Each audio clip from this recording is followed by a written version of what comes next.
Morning, YouTube. It is 12:07 a.m. Oh, my software crashed 3 times. But okay.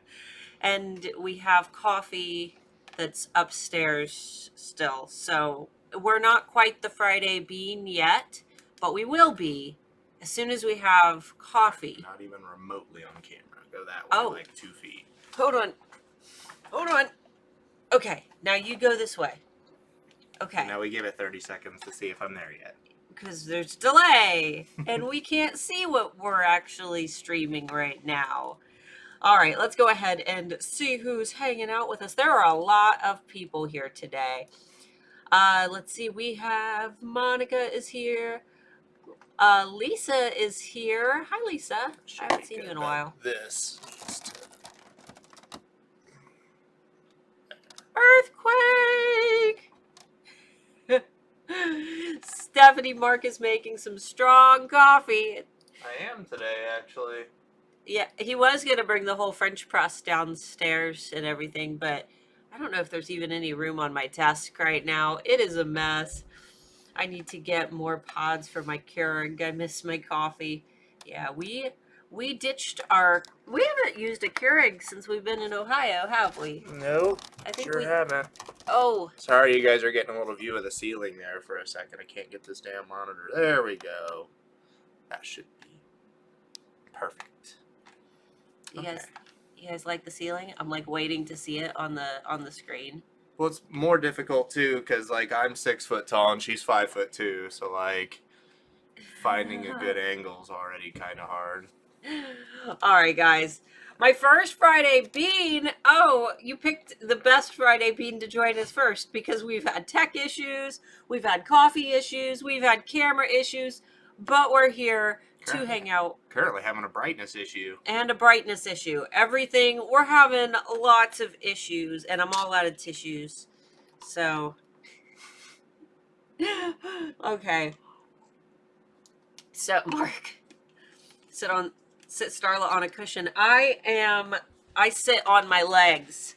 Every time I'm streaming, I'm usually sitting on my legs, so I'm tall enough. All right, guys. So, today we're going to be talking about Etsy myths, and a lot of these myths are things that we've seen commented during other live streams that we've just kind of compiled together. And then a lot of these are some myths that were more popular a few years ago. Some of them are going to be just duh, like you know that they're myths, you've heard them before. But for any Etsy newbies out there, they might not necessarily know that some of these things are myths, and they might sound like a good idea at the time. And I don't want anybody, believing something that could potentially hurt their shop or something that is time consuming that doesn't matter when it comes to success on Etsy. So we've got 15 different myths, and you guys are more than welcome to take notes on all of these. I know that most of you enjoyed doing that. Now, before we begin, Sharon in the comments mentioned that she's having trouble finding the stream. So I want to point out two things about that. The first thing is that when you want to come to our weekly streams, apparently the bell icon is not working all the time. I guess. No, YouTube it's always been a problem. Yeah. I don't think they understand what causes it. They have so many different systems in place for stuff that I don't think they're ever going to get that nailed down. So, the bell icon doesn't always work. For those who don't know, that's the little bell that is over by the subscribe button down in the bottom right of the screen. So if you're concerned about not getting links each Friday to the Friday Bean, you have a few options. First option is just type in Starla Moore in YouTube, go directly to my channel, and it will always be the first video under our featured video. And we usually have a special wait screen for you guys. That way you know that it is the Friday Bean. So you guys have that as an option. Option number 2 is to look in the Facebook group, because at 10 a.m. Eastern, which is 2 hours before the stream begins, every morning I post the link along with what our topic is going to be, and there's a photo that says the Friday Bean. So if you're a member of the Handmade Alpha Facebook community, there's a link down below. If you're not, just look for that post every Friday. And then the last way to make super duper sure that you always get the link and you know what the topic is going to be about, and I tend to, talk a little bit more about the topic, is to make sure that you are on our email list. We have 2 different freebies down below: our 2020 marketing calendars and my summer survival guide. Both of those are free. You can sign up for one of them. You can sign up for both of them, but either way, that will ensure that you're on my list and you get the link every single Friday. That way you can make sure that you don't miss the Friday Bean. But the second big thing that I want to let you guys know is that this week in particular, we have decided to not add keywords into our Friday Bean tags. And the reason that we've chosen to do this while it's live is when you add keywords in, random people can find you a lot more easily. So we've decided to not add keywords until after the replay. That way we can make sure that no trolls and We'll call them trolls, yeah. no trolls, hang out in the feed. So that is why it might have been harder to find this week, but hopefully things are back to normal. Do you want to get the coffee before we begin, or should it? I have 2 more minutes. Okay, well, we'll go ahead and start then. Let's go ahead. I've got them saved into my Trello board. Do you guys remember my video that I did on Trello? If you haven't watched that one, I highly recommend it. It was part of our holiday series, but Trello is how I organize all of our alpha, like marketing and things. Everything that we need to do are all on this app, and it's really, really useful for organizing your marketing. So there's a little bonus for you. We totally didn't even bring up the James Cosmo video. Things have been so crazy that it just felt like so insignificant. The other thing that I want to tell you guys before we get into this, James Cosmo, we submitted a cameo request to James Cosmo from Game of Thrones. He was in Troy, he was in Braveheart, he was in Wonder Woman, he was in Sons of Anarchy. We put in a cameo request for him just to see. I just wanted to see. I wanted to see how this cameo thing worked. So we put in that request, and I didn't give him like a prompt. I just told him our story, and I said, hey, and this was, for back when, COVID-19 was the biggest thing we had to worry about. I said, hey, some of my alphas are really struggling. I'm a business coach. These are my students. They're really struggling because of COVID-19. What words of wisdom would you have to offer them? And he nailed it. He just, said everything that he said was unscripted. He just went off the cuff, and I thought that it was fantastic. So if you guys haven't seen that video, be sure to watch it. Even if you're not a Game of Thrones fan, he's been in a lot of other really cool movies. I've got them all listed. He was most recently in his Dark Materials, which, if you're familiar with The Golden Compass, his Dark Materials is the HBO series that kind of goes off of that. But anyway, be sure to go watch that video because it's really cool, and it doesn't have a lot of views yet, and I want more people to see it because it's the coolest thing ever. Okay, let's talk about 15 myths that you guys hopefully are not believing about Etsy, and a lot of it is Etsy SEO. Are you getting coffee? Yes, I'm also getting him down because he's doing the upside down head tilt thing. Put him on the chair. Put him on the chair. Hello. He can be my co-host. All right. So the number one thing on our list, if you're writing these down, is SEO optimizing your descriptions. How many people have ever done that? I did.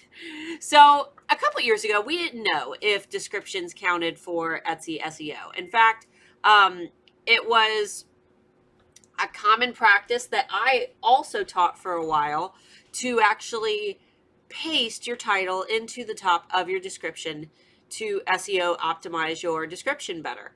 And a couple years ago, Etsy came out and said and verified that descriptions are not read by Etsy at all for SEO purposes, but they are read by Google. And here's the thing about Google and Etsy. They are like 2 entirely different animals that survive on 2 entirely different diets. And it's almost impossible to feed both of them at the same time. So what I usually recommend is, since we're selling on Etsy, SEO optimize for Etsy, because trying to SEO optimize on Google is going to be really, really hard. Hello. And if you just happen to SEO optimize for Google on accident, that's great. But I wouldn't put a lot of focus into trying to SEO optimize your Etsy listings for Google. So don't worry so much about getting keywords into your descriptions. The main areas you want to focus on are your titles, your tags, and your attributes section, which also count as tags. For example, if you list that your necklace that you're listing is blue, and you put blue as one of your attributes, you do not have to add blue into your tags, because those will count as tags. So that's the first myth. I'm sure that most of you already knew that one already. Are they on? Am I missing something? Yes, Sandy, we're on. Someone tell Sandy that we're on. I have a cat. I have a cat on me. I love Airtable to organize. Yeah, I used Airtable for a little while as well. Sharon Green, Trello? Yes, we have a video on Trello on the channel. Let's see. I've just gotten started using Trello. Don't know how I got by without it. I love Trello. It's my favorite. I'm using it right now. All right, number 2. This one is one that you guys probably know already, but just in case you don't, when you're saving your photos for your listings, you do not need to change that file name and add keywords into it. A lot of people will SEO optimize their file names, and this does help on your own website. I believe it would help on like a Shopify site, but Etsy renames these file names. So, for example, if I were listing a bracelet, and we'll say like a blue bracelet, I wouldn't need to put blue bracelet.jpg, because Etsy isn't going to read that. And the easy way that you can test this theory is go into your own Etsy shop, right click one of your shop photos when you open your listing, and save it. And it's going to save as like xij379.jpg. Etsy renames all of those. So you do not need to worry about SEO optimizing any of your actual photo names. Let's see. I'm new to SEO, and that's already great advice for me. Oh, that's good. That's what I figured. I'm like, well, if anybody is new to SEO, then this will be useful, information, because these are things that a lot of us didn't know until just recently. So if anyone seems like an Etsy know-it-all, I mean, they probably didn't know it at one point either, and they were probably doing the wrong thing, because a lot of these myths, I've done all of them, because it takes a long time for, Etsy to verify that, hey, this myth is popped up. It's not true. Sorry, it took a minute. Our kiddo yoinked out a tooth. Oh, did she? Oh, tooth fairy night. Oh, we gotta go to the ATM. We're gonna have to go to the ATM. Shut up. There might be other things watching, homeboy. Yeah, well, the ATM, so we can call to the fairy. Mm-hmm. Anyway, you have to name the file on Wix too. Yeah. Let's see. Okay, so next one is probably one that makes me the most mad, just because it's so silly. And so you guys know I'm obsessed with branding. It's my favorite thing in the world. Brand psychology is my favorite thing to teach.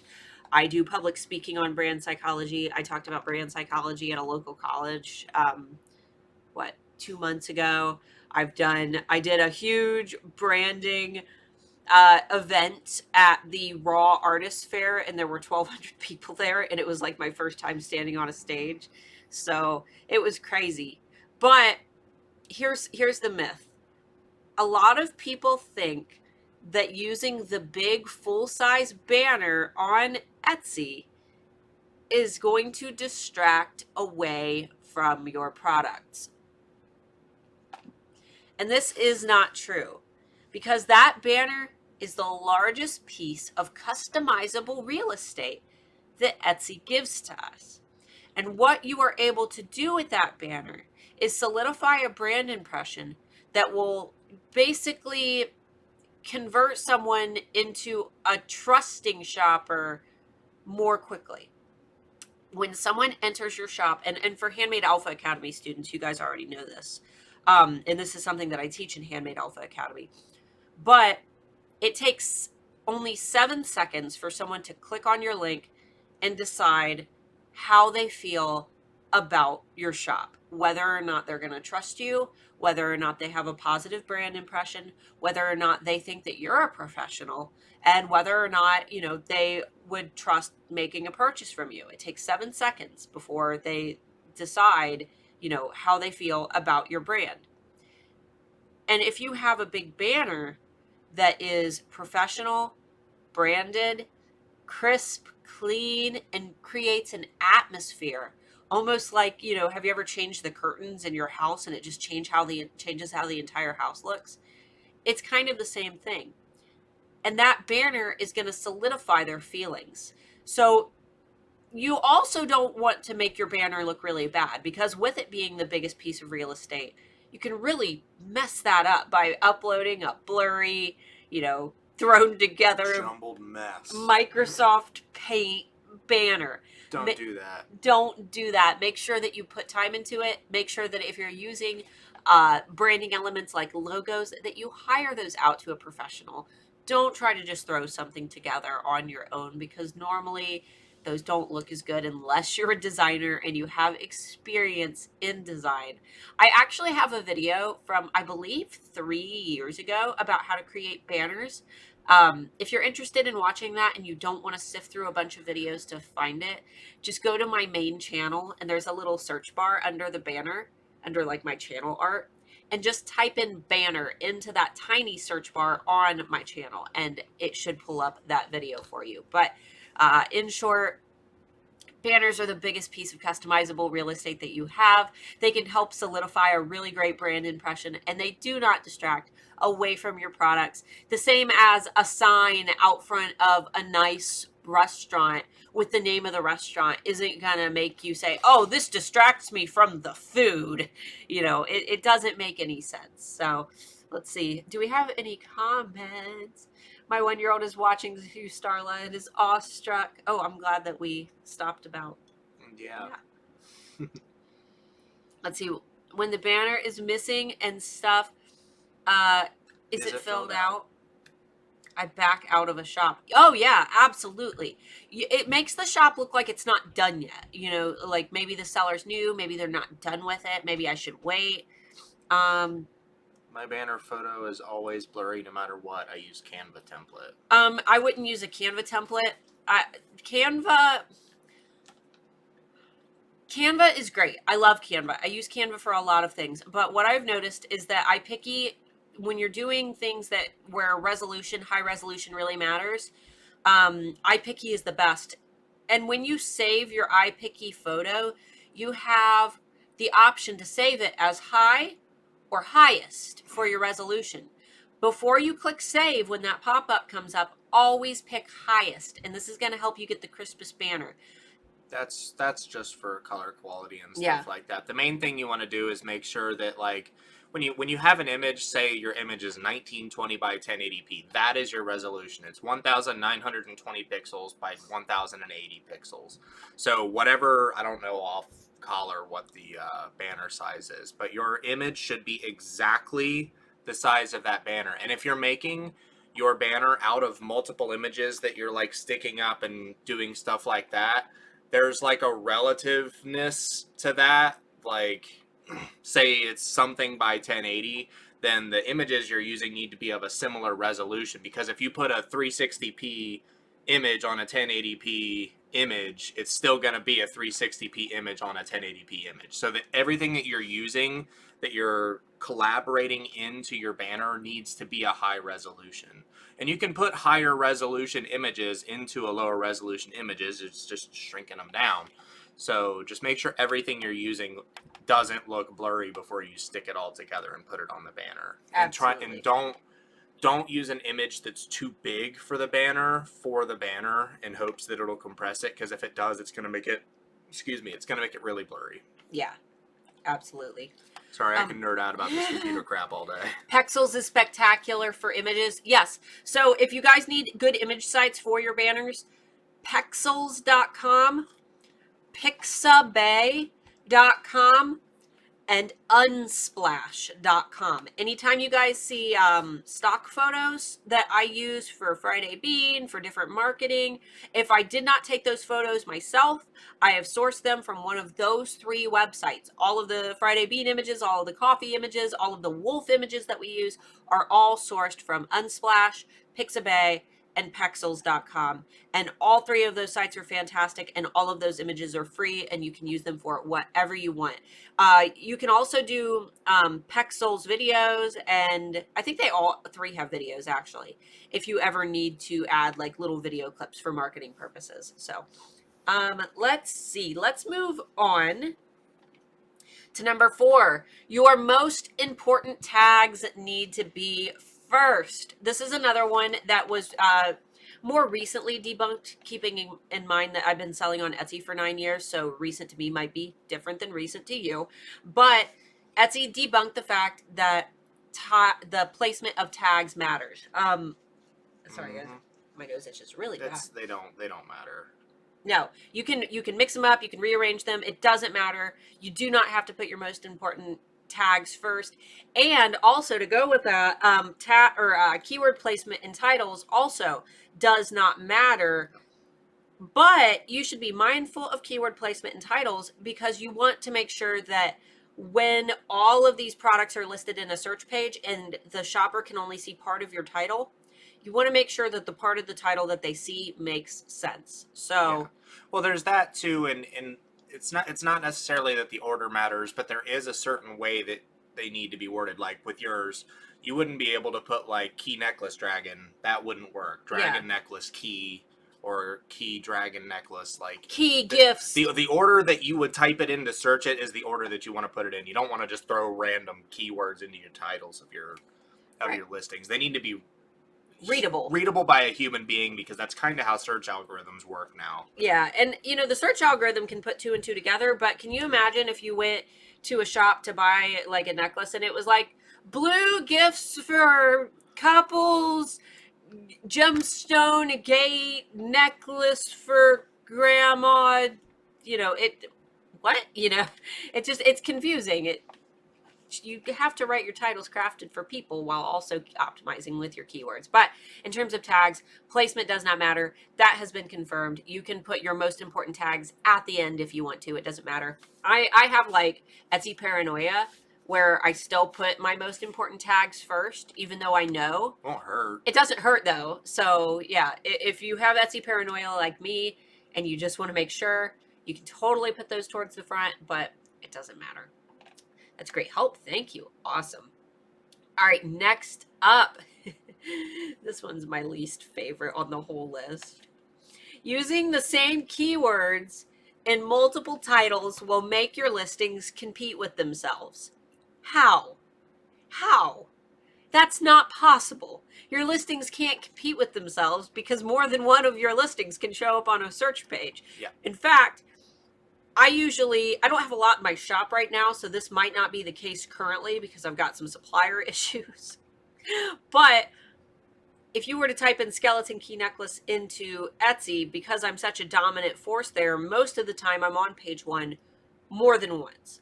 You can rank more than once on page 1. You can rank more than once on page 2. I'm tongue-tied today. It doesn't matter. Your listings cannot compete with each other in placement. I think that the worst that can happen in that scenario is that the listing that you don't like as much is the one that shows up on page 1, and maybe like the listing that you want to show up on page 1 will be down on the page further or on page 2. Sometimes my best sellers aren't the ones that show up on page 1. It's like some obscure product, but that doesn't matter. It's still there. It's still ranking, and it's doing good. You can show up more than once, and there's no way that listings can compete with each other. Let's see. If you have Canva Pro, you can change the quality of the image before you download it. Ooh, that's interesting. Let's see. Does banners for hire? Who?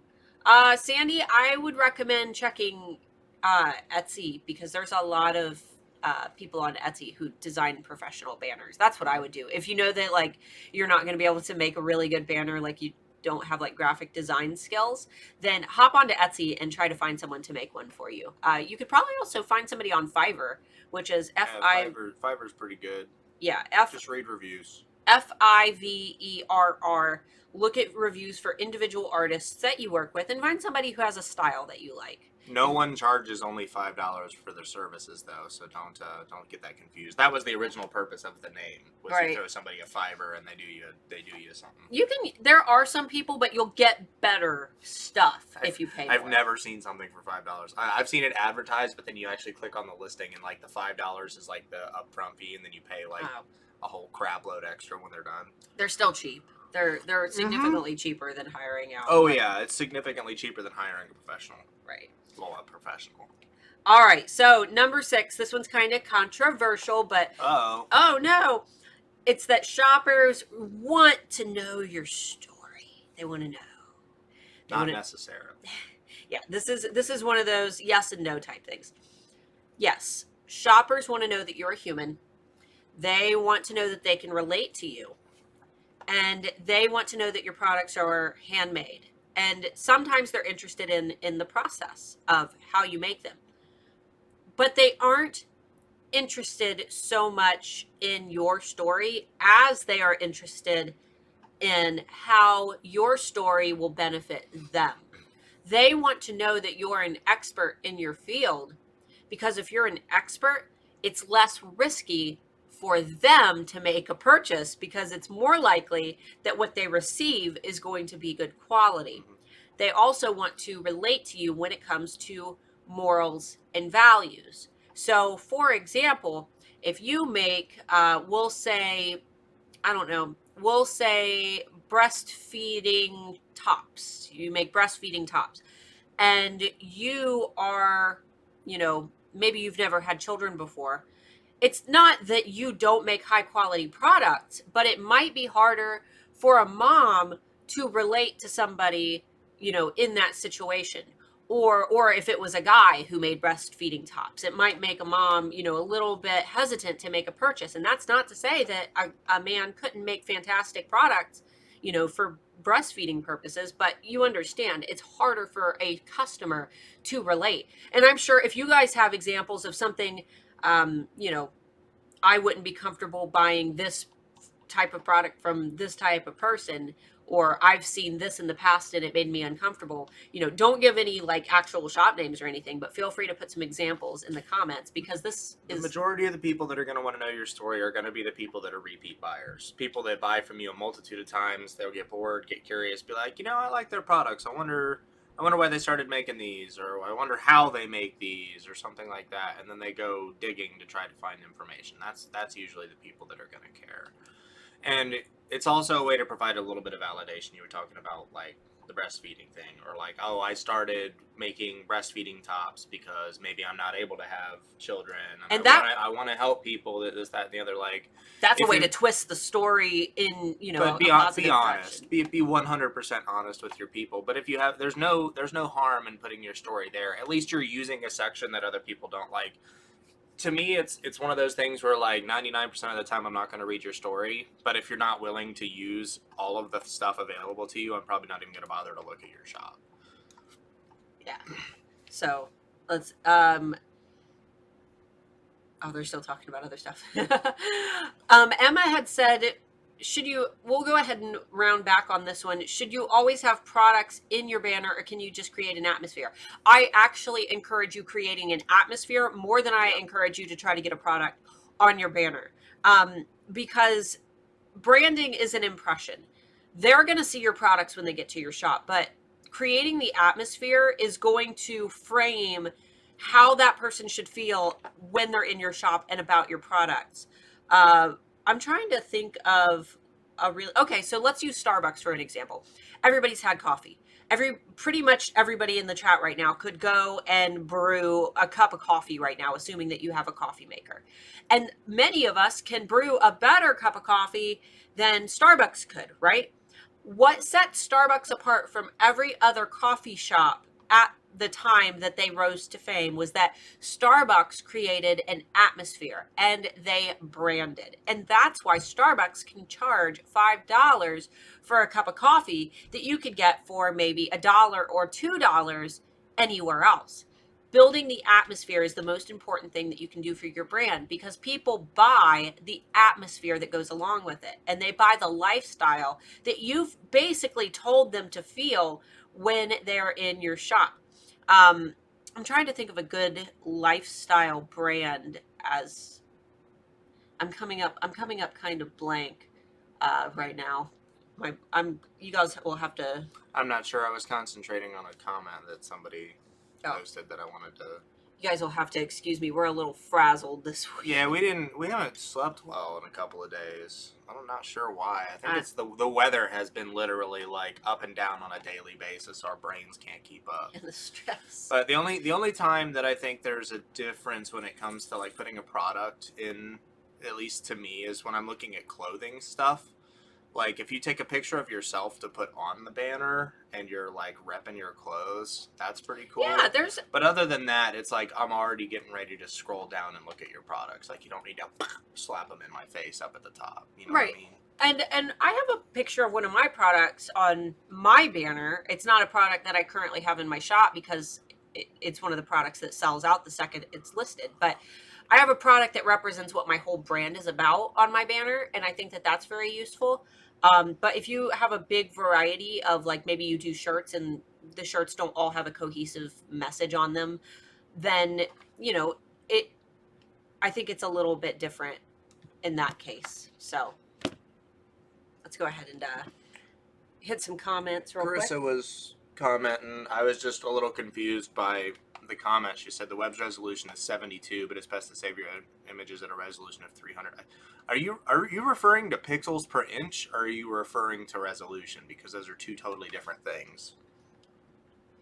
Let's double check. That's I was making sure she, okay. She said she's going to help people with creating graphics. Because when you're talking about stuff on a computer screen, that's a drastically different thing than something you'd print on paper. PPI is going to be a lot different because resolution is a very strict set of numbers, and PPI is not. Carissa does design. Yeah, so that's what I'm saying though, because like when it comes to something that you're actually putting on a screen, you can't do PPI. All right. Unless you're doing something like Photoshop, you can scroll back down. Let's see. This is where we were. I know there was no more questions though. I was double checking. All right. Yeah, that's what I'm doing. Let's go ahead and move on to the next one. So yeah, shoppers don't really want to know your story. Unfortunately, just frame your story and how your experience and how your story will benefit them and how it will really speak to your target audience. That way they can connect with you.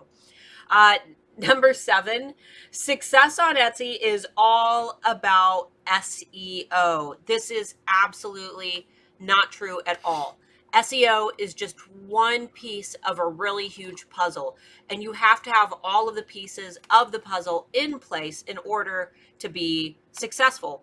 Our screen bumped out. Cool. Yay. So SEO is one of those pieces. Other pieces, though, are branding, pricing, photo quality is essential. It's probably the most important thing is photo quality. A funnel, which is how are you going to get people who are out and about wherever they may be on the internet, how are you going to get them to your shop? What type of roadmaps are you going to use for them? Email list, I think, is one of the most important. And the reason that we don't talk about email lists very much here is that there are a lot of legal GDPR laws that we cover those in depth in Handmade Alpha Academy. And we kind of would prefer to not have anything legal on YouTube, because if someone takes that advice and has questions and for any reason can't contact us about them and then makes a mistake, we don't want it to be the reason that somebody like got in trouble, because there are a lot of laws with very high fines that relate back to GDPR and the Can Spam Act. So those are all things to, consider. But mailing lists are a great funnel. Social media And my favorite, as you guys probably know already, is creating a Facebook group where your audience can all engage with your brand, engage with each other, and talk amongst, each other. And once again, we have a couple videos on VIP groups. We have a great one from last year with Amber Marie talking about how to get people to engage in a VIP group.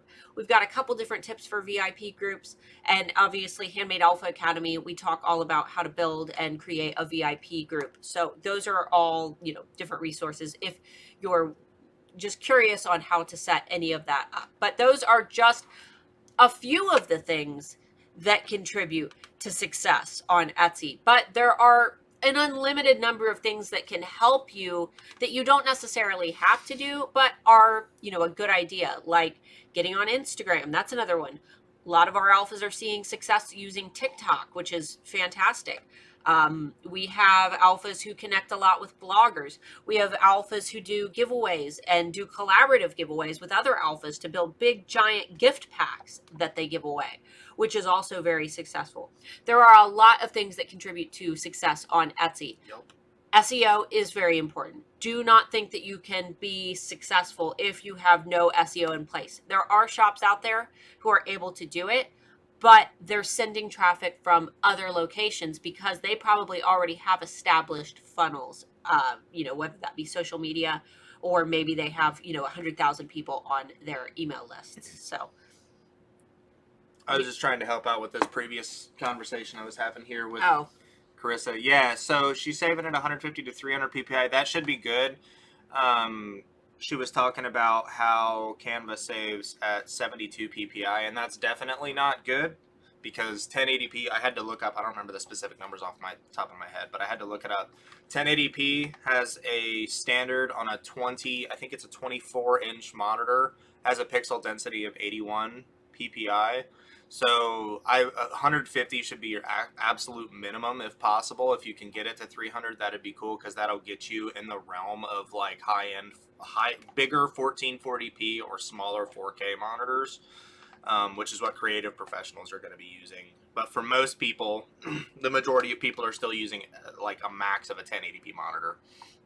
So you should be good at 150 if you can't get it any higher than that.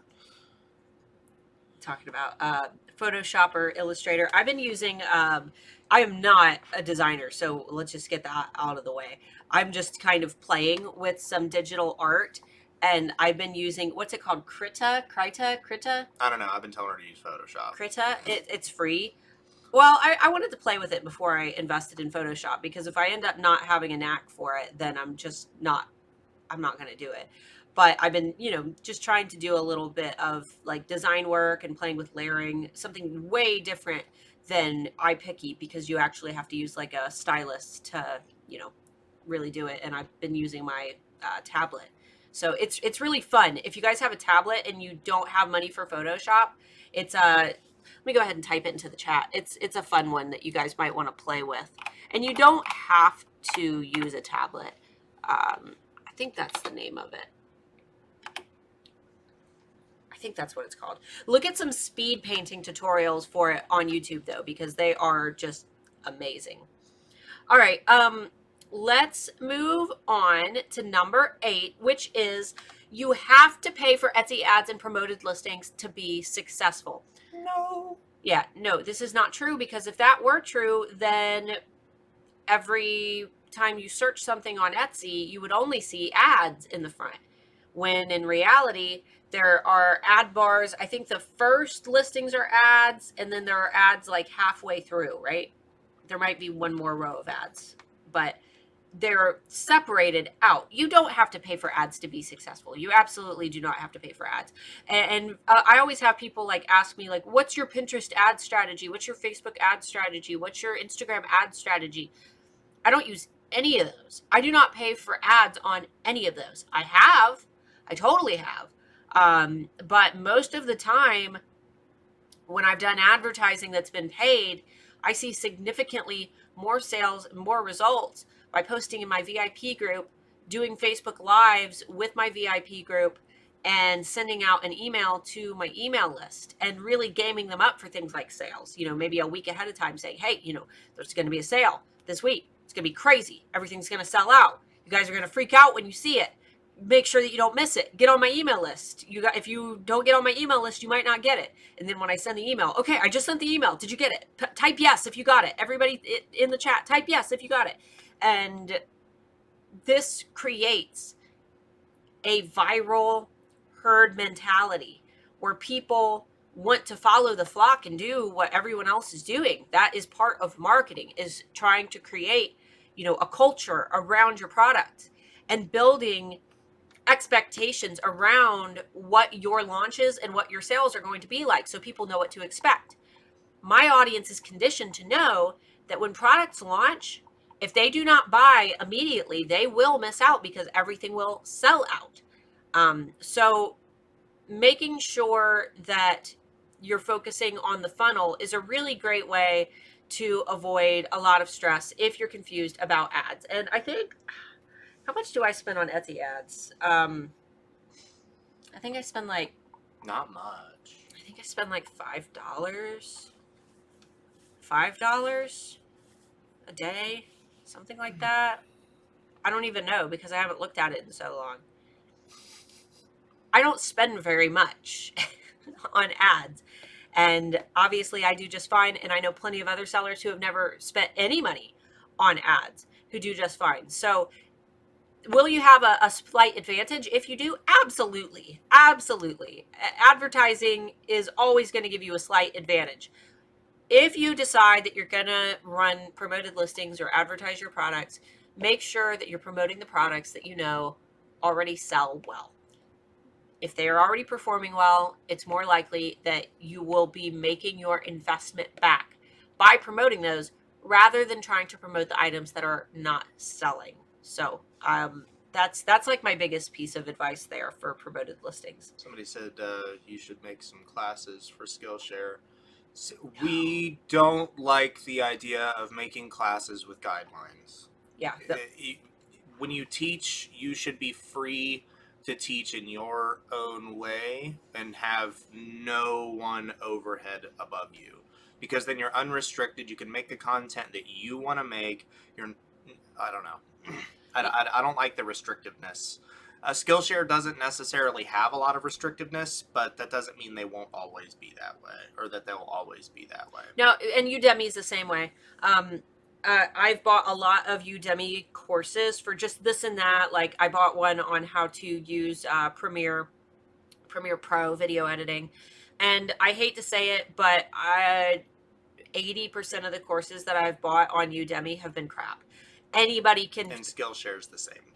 Basically the same product. Well, the thing is, anybody can throw together one of those courses, record it on their cell phone, and upload it and charge money for it. And that's the unfortunate thing about it, is that you can spend a lot of money on these courses. And yes, there are some good ones out there. But in my experience, most of what I see on those courses, I already knew, or I could easily find that information on YouTube. Whereas the reason that Handmade Alpha Academy is kind of different than those is Handmade Alpha Academy is, it took us over a year to develop. We built that website. It is 100% ours.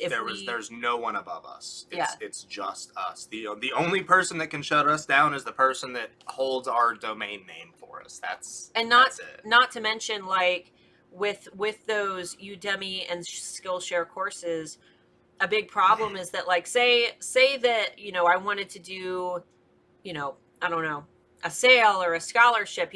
We give a huge discount on Handmade Alpha Academy.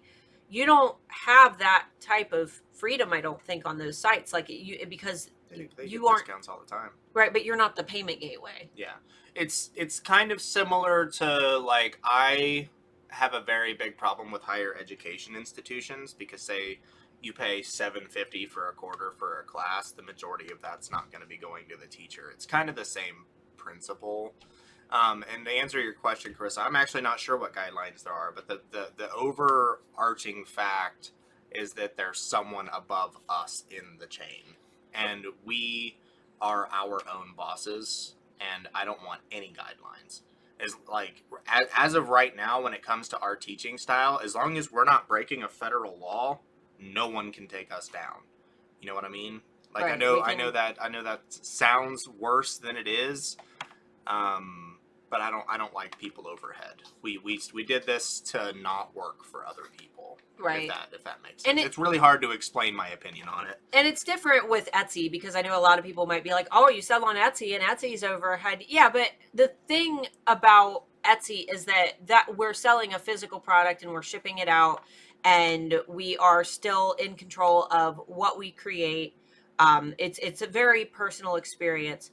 Yeah. When it comes to course content, the expectation for things like Skillshare and Udemy is that content is short, concise, and gets the point across quickly. And with Handmade Alpha Academy, we're talking about like 20 hours of content if you're including bonuses. We're talking about me being able to host private live streams for my students and hang out with them.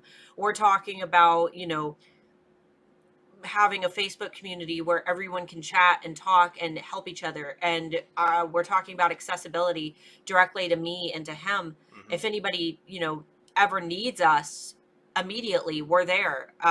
We have students who will email us in the middle of the night and say things like, oh my God, my credit card got stolen and I don't know what to do and my payment's about to take out. And there's I don't like saying it, but there's a phone number linked for support, like for people that are customers of the website. Yeah. So like there's always a way to get a hold of us. I hate saying that. He's always really confused when an alpha calls us. He's because it asked me for hello? a toll charge, and I have a family member that's been to jail recently, so I always think it's her calling. and then it's an alpha asking to change their credit card. Yeah.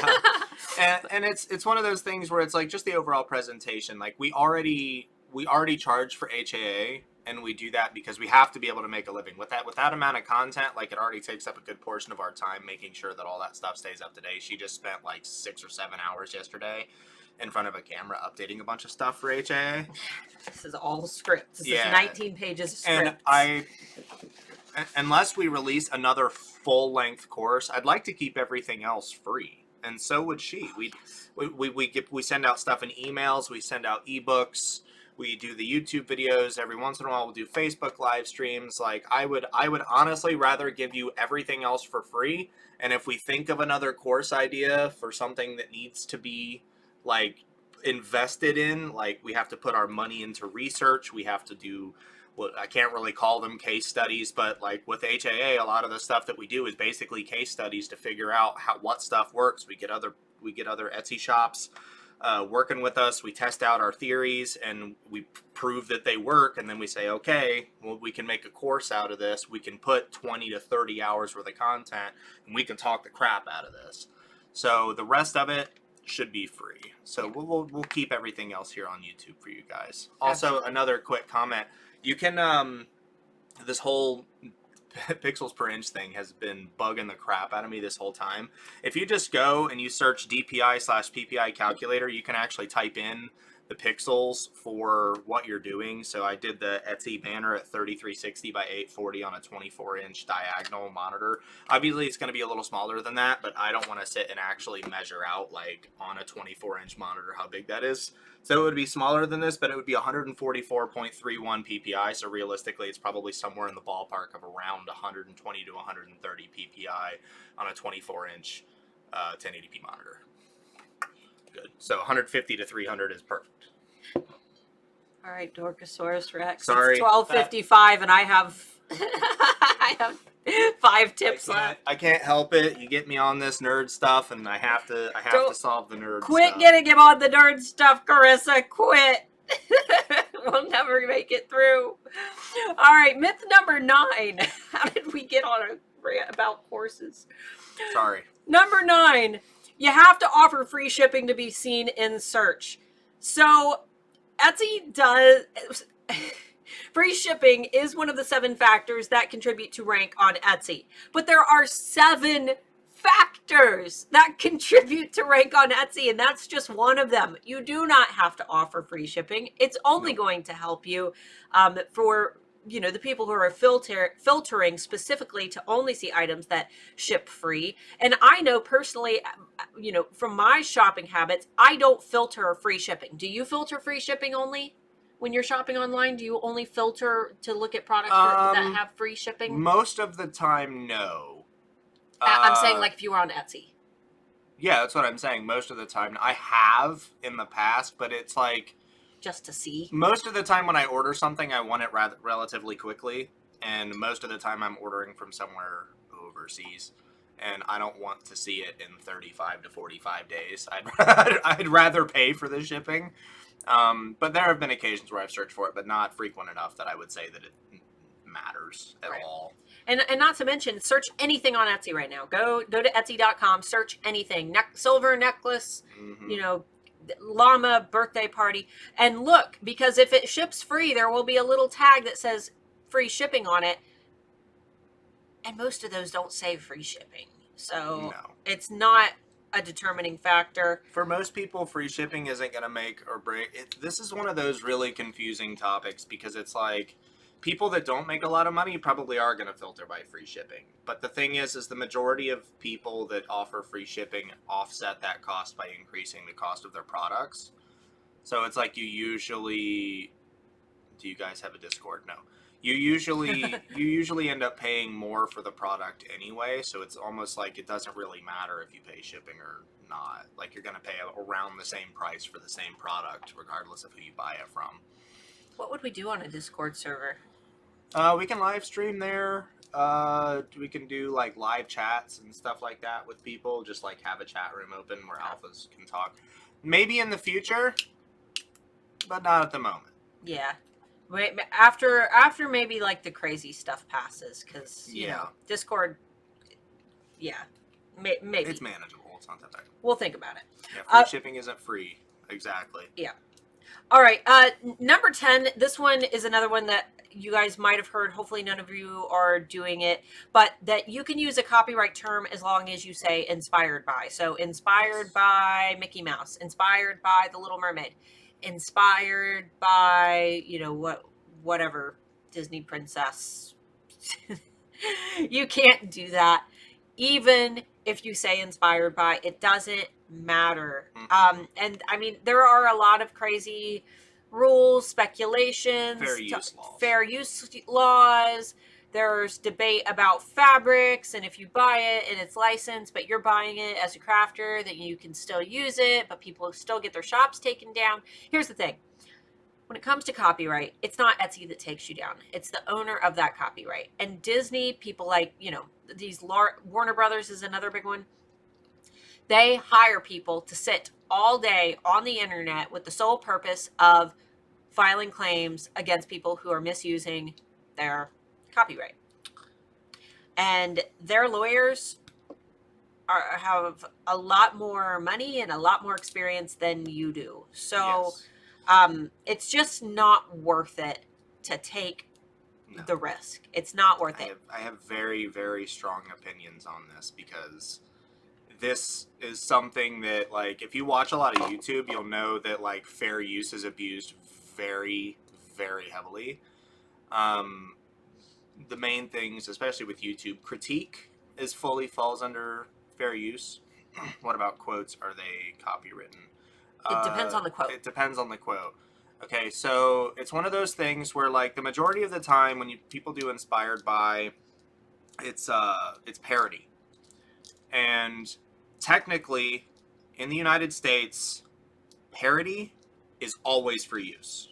100% of the time, parody is free use, and a company cannot sue you for parody. However, like she said, those companies' lawyers are a lot more expensive than you will probably ever be able to afford, and being able to prove it is something completely different. And being able to prove parody versus inspiration is yet another thing. And Cassie said old songs of Sinatra and Elvis, okay? No. So 70 years after the death of the author, for corporate works, anonymous works, works for hire, 95 years from the date of publication, or 120 years from the date of creation, whichever expires first. So something really interesting that I read. So like you're good with like green leaves. Yeah, that you no, can't. So for example, the original story of Alice in Wonderland is in the public domain. So if you had your own interpretation of Alice in Wonderland characters and you did a collection based on Alice in Wonderland, you could do that. That is fine. Except they have a new one out that just came out. But hold on. But you cannot do Disney's version of those characters because they own the rights to their characters or the fonts that Disney has used for those. You cannot use any of Disney's versions. But if you were to use like your own storybook versions, that's fine. Another example that, and we don't exactly know how this is going to play out. I've actually been researching it because I'm personally interested of it. But the original Mickey Mouse, what was his name? Steamboat Willie. Was it Steamboat Willie, right? Steamboat Willie. Either that or we have a really dirty brain. Somebody died. Is that a sex term? Is that a Steamboat Willie? Someone please type it in the. Someone please type it in the chat. I also wanted to also say, you know, those time frames, those are true necessarily. But any surviving member of a person's family who has artistic right can recopyright it and extend it for the length of their life plus 70 years. It's the length of the artist's life plus 70 years. Well, you have to... Not 70 years from the release of the music. So yes. Like... Yes. Okay. Okay. Steamboat Willie. Steamboat Willie. Anyway, so that portrayal of... He's going to look it up. I am. That portrayal of Mickey Mouse is going to be falling into the public domain in 2023? 2023. Something like that. 2023, 2024.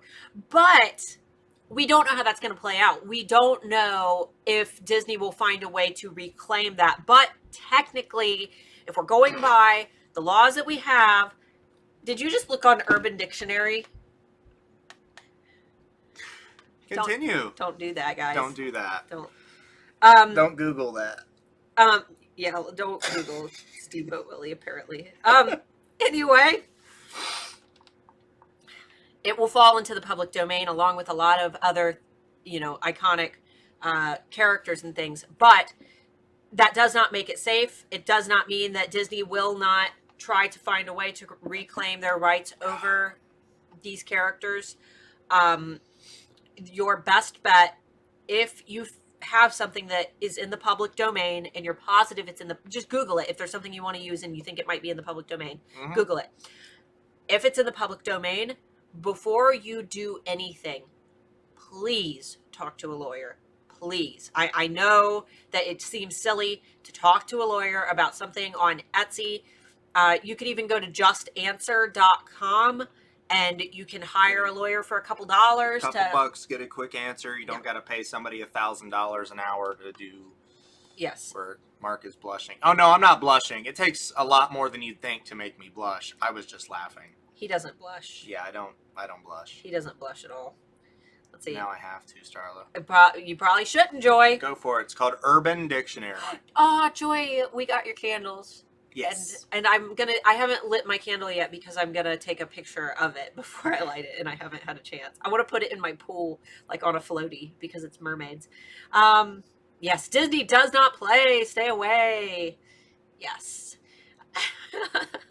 Yeah, for all you adults out there, feel free to Urban Dictionary that. That's a good one. Is it really bad? No, I mean, it's Urban Dictionary. Well, then it's really bad. If you know what Urban Dictionary is, then you know what to expect. All right.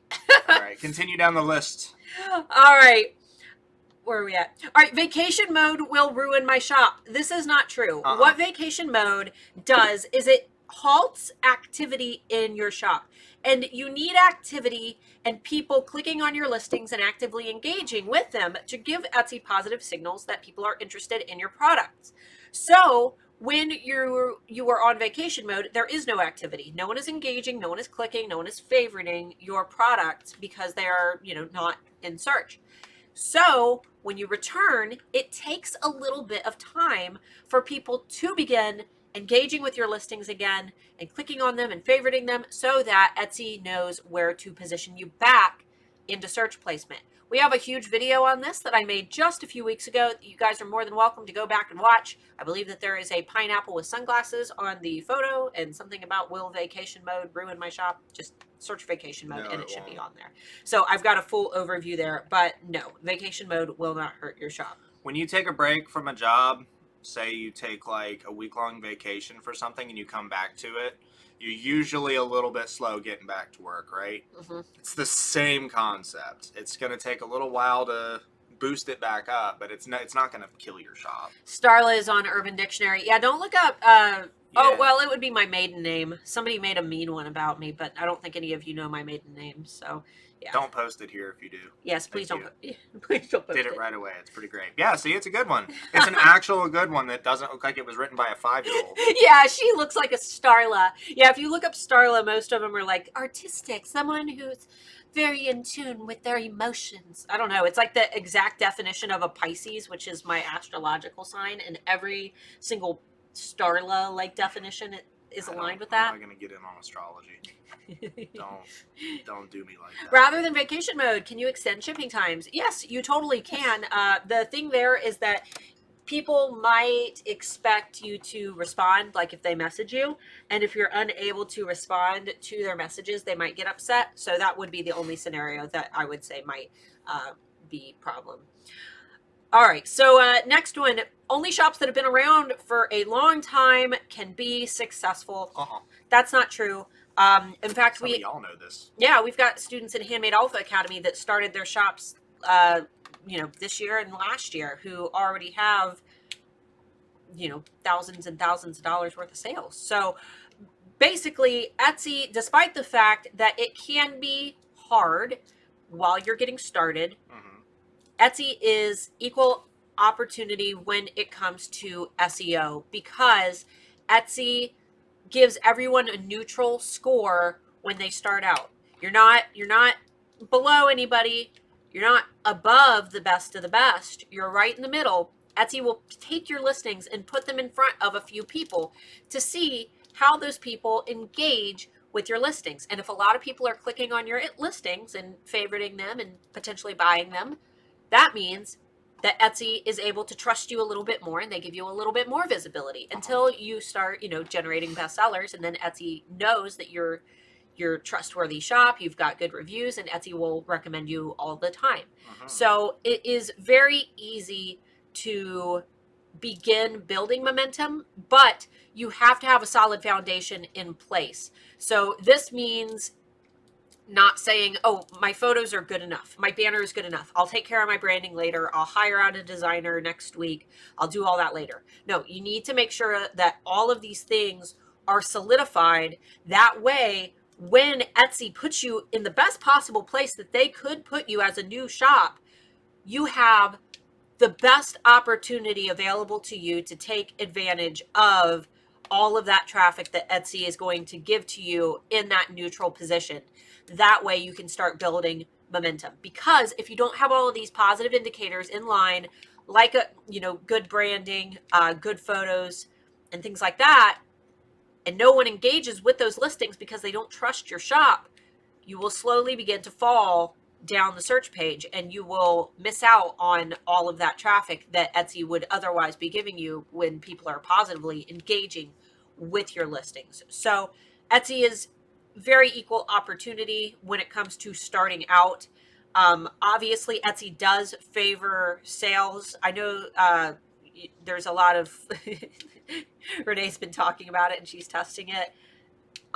Sales do absolutely contribute to success on Etsy. The number of sales, especially on a singular listing, because when you generate a bestseller, Etsy wants to promote that. They're like, oh, everyone's buying the squishy popcorn. People like it. I want to show this squishy popcorn to more people because then we, as Etsy, will make more money because we get a little bit of that money too. Frequency of sales, amount of sales, sales over time, good reviews on those. All everything that you do with your shop is a contributor to how the listings will work. Exactly. How do you get bestsellers? How many sales do you need? I want to get back to Etsy. Nobody knows. Yeah, that's crazy. It's the craziest thing. Nobody knows. We've been trying to figure it out. There's like no specific sales number. It's just Etsy.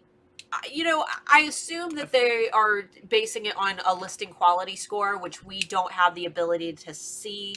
But it's probably some sort of mathematical algorithm with a bunch of different factors. This plus this minus this divided by this equals this plus this.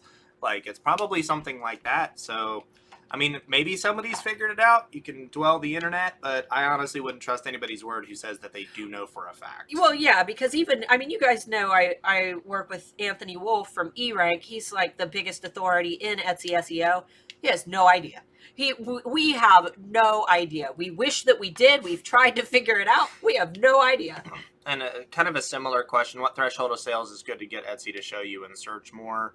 I'm about to reach my first 100 sales. So again, it's one of those things where it's not one particular factor that boosts you in sales.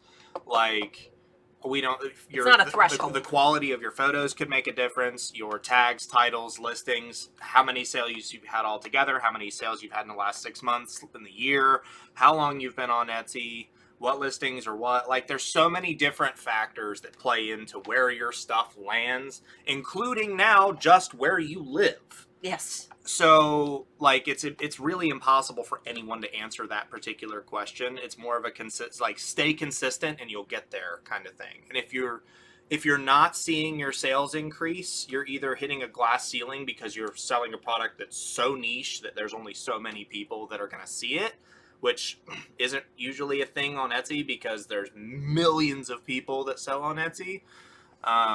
Or there's something else you need to look at. Maybe your photos aren't up to par. Maybe your competition has better photos or better positioning, or there's a lot of stuff.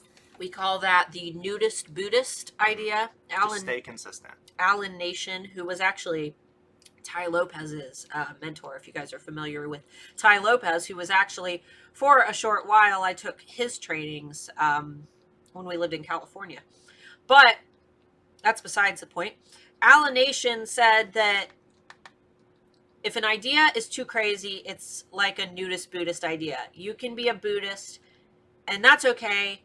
People won't think that you're weird because that's only one weird thing about you. And you can be a nudist, and that's okay because that's only one weird thing about you. But you can't be a nudist Buddhist because that would just be too weird. And like I said, that's not to say that we think that Buddhists are weird. Or nudists, for that matter. But if you stack too many weird things onto a product idea, it won't work. In Handmade Alpha Academy, we talk about how Jell-O created something for Jell-O salads. You know what I'm talking about? Like where you do like the marshmallows, fruit salads with Jell-O. And they called it Jell-O for salads. And the idea totally flopped because who wants to buy Jell-O for salads? That just sounds crazy, right? Mm-hmm. I remember a couple years ago, I say that, but I was probably like my daughter's age. They made blue French fries. Do you remember the blue French fries? No, and I remember. Purple ketchup? I remember the purple ketchup. I remember green mustard. Yeah. And none of that lasted very long. This is gross. It didn't even. It tasted like chemicals. Yeah. So don't try too hard to be Elon Musk. Yeah. Like, save that for Elon Musk. Yeah, like you think, oh, you know, Elon can do anything, but the thing is he generates hype. You got to understand that he started it was PayPal, right? Yes. Yeah, and he sold PayPal and got rich, and at 24 he bought SpaceX, and people told him he couldn't do things, so he started doing them, but he did that after he was already a multiple billionaire. Yeah. So I love Elon just be Musk. You. Yeah, we do. We love Elon Musk. He's a great guy. I like Elon Musk because he's just so introverted, and when you hear him speak, he's always very shy and nervous, and he kind of dismisses the stereotype that you have to have an outgoing personality to, you know, be successful and inspiring. So that's and I kind of relate to that. I don't find myself to be super outgoing, especially today.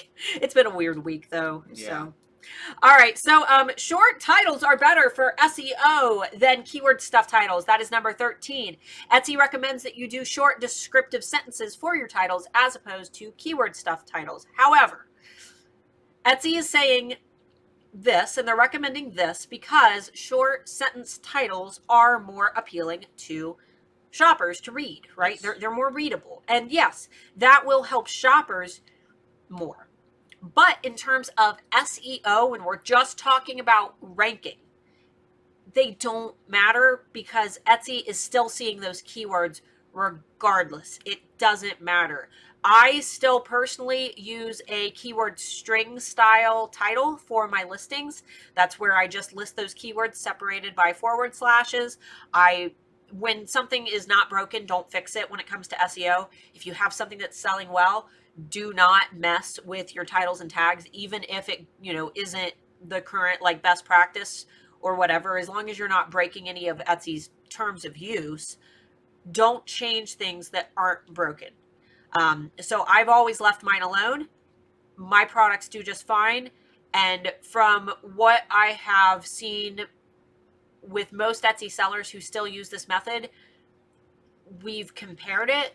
We've tried both ways. It's easier to get more keywords into a keyword stuff title. You can get more, search terms, and it's like casting more fishing lines into the water. You're casting a wider net.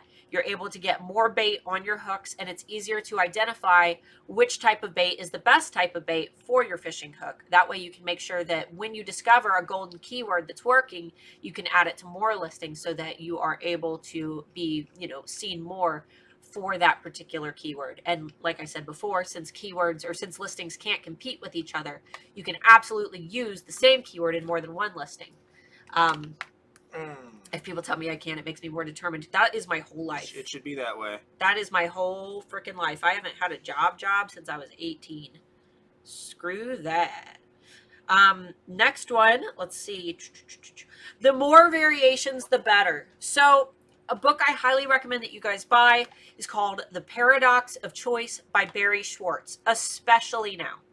And this book outlines how, despite the fact that this sounds really weird, how more choices lead to overall a more unhappy society, and that the countries and times, so we can talk about, even the United States, I don't know, 80, 90 years ago, if we wanted to, how countries and, time frames in history where there were less choices, the people were typically happier because they had less to worry about. And how the number of choices today that we have contributes to our overall dissatisfaction and unhappiness. It's an amazing book, and it makes so much sense, and it will really help you to eliminate some of the stressors that just aren't necessary, and because our life is about choices. You can choose at any moment to do this, that, or the other. Everything is about choices. Everything you can plan out, you should plan out. That kind of goes along with it too, like cooking your meals for the week. Like, don't think about what you're going to eat today. Think about it like 3 days ago. Like, have it planned out. Like, I'm going to eat this, and this for dinner this week. Have all this stuff together. Go out in your kitchen, throw it together, and do what you got to do. Right. Make as few choices as you can, and make as many choices ahead of time as you can. And that'll eliminate a lot of stress in your life. And that's on the personal side, for you as a seller. But when it comes to like your listings, let's back to like Etsy listings themselves. Yeah. Too many choices leads to indecision. So if you offer bracelets, but then you offer 100 color variations on your listing, people might sit and decide, I don't know what to choose. I don't want to make the wrong choice. So rather than choosing right now, I'll favorite this listing or I'll add it in my cart and I'll decide later. And what typically happens is that they don't end up making a decision. Now, there's a company that I've been wanting to buy rings from for a long time, that's Secret Wood. They do acrylic rings with little scenes inside them, and they're beautiful, guys. Look up Secret Wood. Yeah, they're awesome. They're awesome. But I've been wanting to buy a ring from them now for like a year, maybe even 2 years. I still haven't done it because I cannot pick which one I want. And I could buy more than... We ordered for my grandma. Yeah, we ordered your grandma a necklace. But even then, like, it was easier to buy for her because I knew which one she would like. But I like them all. I can't pick which one I want. So I've just, been putting it on the back burner. I keep thinking maybe they'll make another design that I'll like more. So I'll just wait. I'll wait to see what else they make because I like all of these. But if I like all of these, then maybe they'll make something else later. It's my guitar dilemma. Yeah. I keep having to buy new guitars because there's so many cool things coming out. Analysis paralysis. Yes, it's paralysis by over analysis. If you are given too many choices, the best choice that people usually make is to opt to not make a choice at all. Because by making a choice, you're solidifying a decision, which basically means that if you are unhappy with the choice that you made, the guilt and the blame falls on you because you are the one who decided on it. Does that make sense? And that is a normal human defense mechanism. It's not something that you're consciously even aware of, but that is why you do it. The Paradox of Choice by Barry Schwartz. Yes, the Paradise of Choice. Great book. The cover of it has like eggs with like a golden egg. You should be able to find it with like a yellow cover. And if you guys enjoy TED Talks and maybe you just don't have the time to, I recommend reading the whole book. You'll love the book. It's fantastic. It's one of my favorites. But Barry Schwartz also has a great TED Talk where he talks about some of the key concepts of the book, and it's actually it's like a fun TED Talk. It's really funny. So just look up Barry Schwartz, maybe like Choice on YouTube, and you should be able to find that one. So, all right. Let's see. Okay, here's a good one. This is number 15, and then we have a bonus one for you, okay? So filling out your policies and your about section isn't that important. Oh, crap.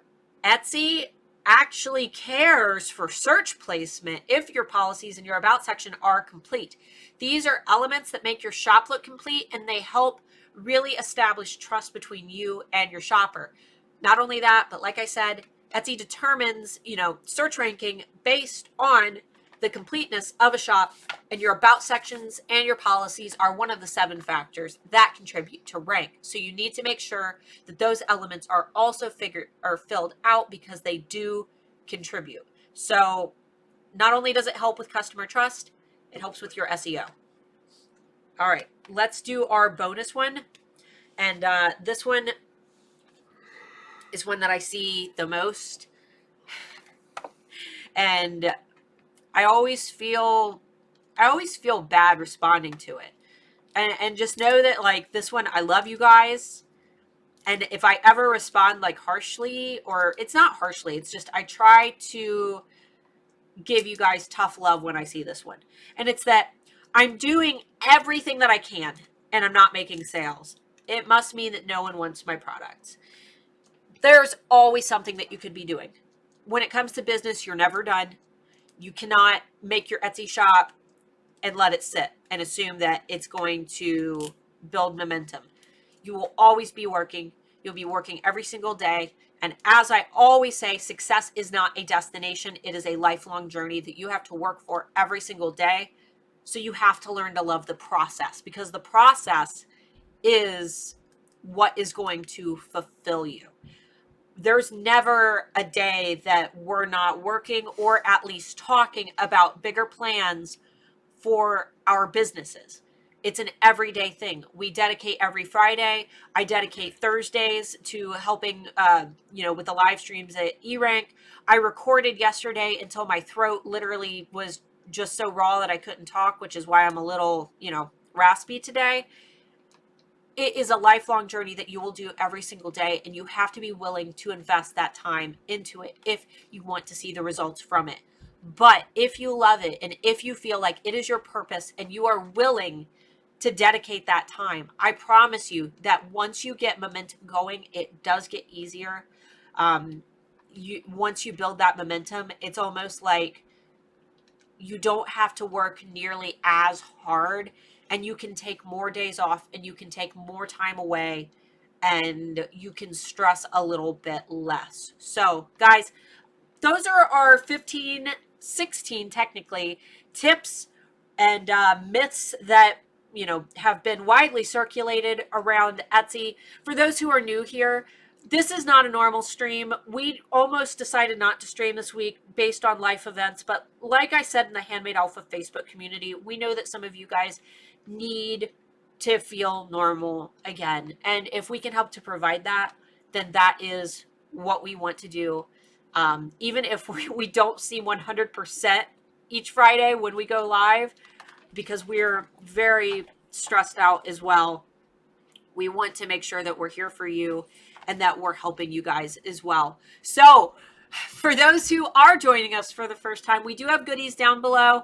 We've got our summer survival guide. We have noticed a dip in sales overall on Etsy for summer, and this is normal. In fact, things are still above normal. What we noticed was that during COVID-19, people were spending a lot on Etsy, and Etsy exploded to Christmas level sales during yes, still going. Yeah, out of nowhere. They just exploded to Christmas level sales, and now things are starting to slowly get back to normal shopping patterns that we would see around this time of year. But they're still way above average. We've been looking at the numbers. They're still way above average. It's still a lot better than it has been, but this does lead me to suspect that around, next month especially, things are going to start to slow down.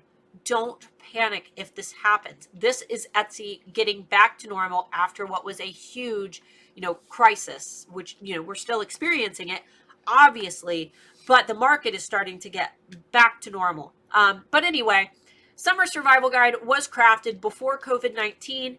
I created it to help, during what we expect every year around this time. So if you feel like you need a little extra help or you need to know what to do during these slow summer sales seasons, that PDF is down below. Our 2020 marketing calendars are about to be more important now than ever before, because summer is the time when you need to start thinking about fall and winter when it comes to marketing. Yep. And I know that you guys don't want to think about Christmas when it's, 100 degrees outside. But you should. But you should, exactly. And you should start planning ahead, because the shops that start planning now are the ones who are going to be walking away with $60,000 on Black Friday. That's totally, the key to success when it comes to great holiday sales seasons is planning early. So those marketing calendars are also linked down below. You can sign up for one of those. You can sign up for both of those. It doesn't matter. You won't be on my email list twice. And when you sign up for those, you will get notifications each Friday when we go live for the Friday bean.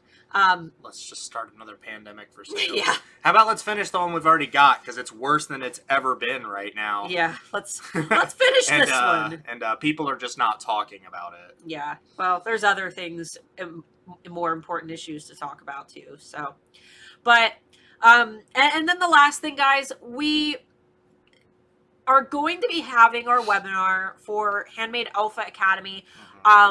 I believe that the most voted webinar, we did like a poll with you guys, and Climbing the Mountain definitely was the winner. We haven't counted the numbers. I can already tell it was definitely the winner. We had hundreds of responses that you guys wanted Climbing the Mountain. So that's going to be the webinar.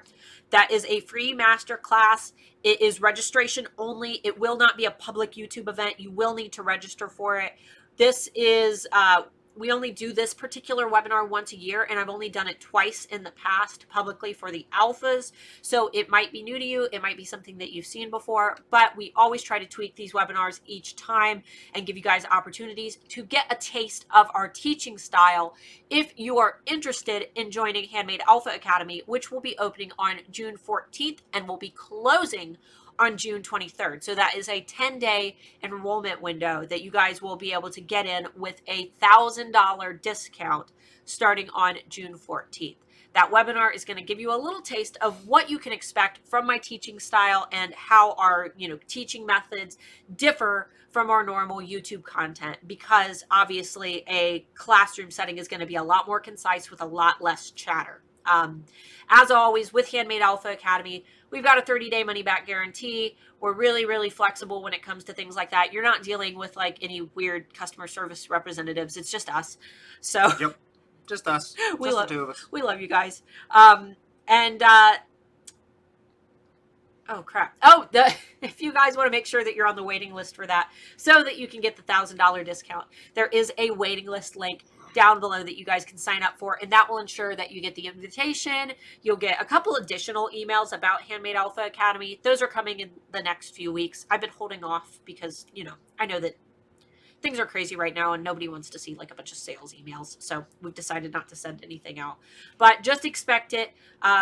And if you guys end up having questions, we will be doing a Q&A just about Handmade Alpha Academy, but you can also email us or respond to any of the emails that we've sent you if you have questions about whether or not it's right for you. But like I said, there's going to be a lot of opportunities to ask questions.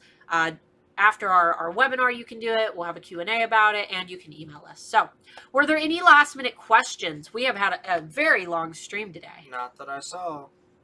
You guys need to ensure you do self-care. Recommended kefir, goat's milk, kefir, fermented vegetables. That's okay. We try to avoid a lot of dairy. Mm-hmm. But you cook with kefir, don't you? Nope. When you make your curries? Nope. No? I thought you did. Nope, never used it. Oh. Well, maybe not. You just gave me a mini panic attack. About what? Now the FBI is going to watch because I typed that. What did you type? What did we tell them to type? So excited. Instead, I tried it. What link? What link? Which link? What link to what? Because I think I tested all the links. Thanks so much, Starla and Mark. Normalcy is much needed. I asked one, but you missed it. Oh. Been talking for an hour and a half. It happens. Mm-hmm. I mean, I see where you talked about the paradox of choice. Keep scrolling up. The live chat, guys, it moves really fast. I'm sure that you guys see that too. So if we ever miss questions. Message retracted. Sharon, we can't find it. I don't see any questions by you. It says link isn't dead. I just signed up. It says that all of your messages were retracted, so we can't see any. The waiting list link? What? It shouldn't be. Here, move. Yeah. Let me pull it up. Let me double check and I'll get it for you guys. Oh, that's not what I wanted. I don't want Facebook. I want YouTube.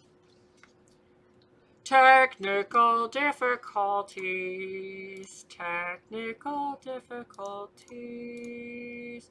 Worked just fine. Yep, works just fine. It works. Here's the long link. It might be because it was a bit.ly. There you guys go. Okay. All right, guys. Thank you. You can have water kefir. Oh. All right.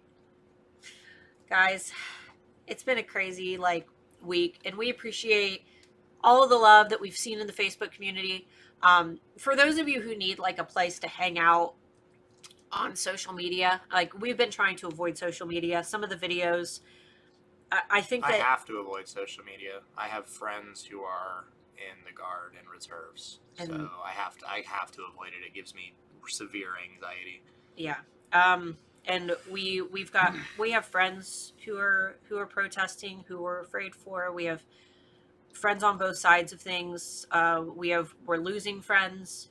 We're deleting more people from our Facebooks than what we would ever hope to do. But there's just so much craziness, and we know that you guys are probably going through the same. So don't forget the love. Don't forget the love. If you guys need a place to hang out, to talk about business and not have to look at all the craziness that's going on, you're more than welcome to use the group to talk in there. Just like I said, try to keep things not political, not because we don't think that these issues should be talked about. They don't belong there. We have alphas of color who are so upset right now seeing everything that they just don't want to see it, and I can't imagine what they have to feel like, and being afraid for their families and just being afraid to walk out their door. So if we're not we've voiced our opinions a lot in the group, which we normally don't do, but it needed to be done. We've talked a lot about how we feel in the group. We just ask that we try to keep things as not political as possible in the group. Like I said, not because we don't need to talk about it, but because so many people are having just complete mental breakdowns right now where they're not able to function. They're not able to be good parents. They're not able to run their businesses. They're not able to get out of bed. And we need to be able to create something that gives everyone a sense of security in this space, even if the world is, chaotic. This is our place, and everyone is loved in our community, and we are going to keep doing these live streams, even if we don't always act 100%, because we're not 100. Nah, not even close. We can't even scroll through our Facebook feeds without I haven't been on Facebook other than meme pages in 3 days.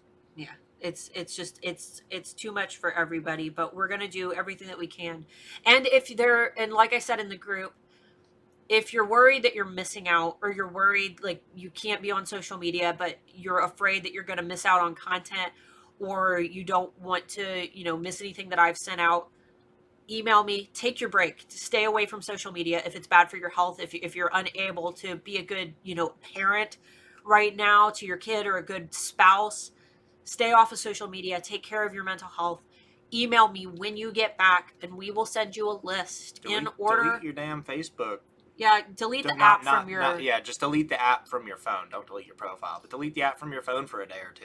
Yeah. That'll keep you from scrolling while you're pooping. Right. And like I said, just email me if you need a list of anything that you've missed.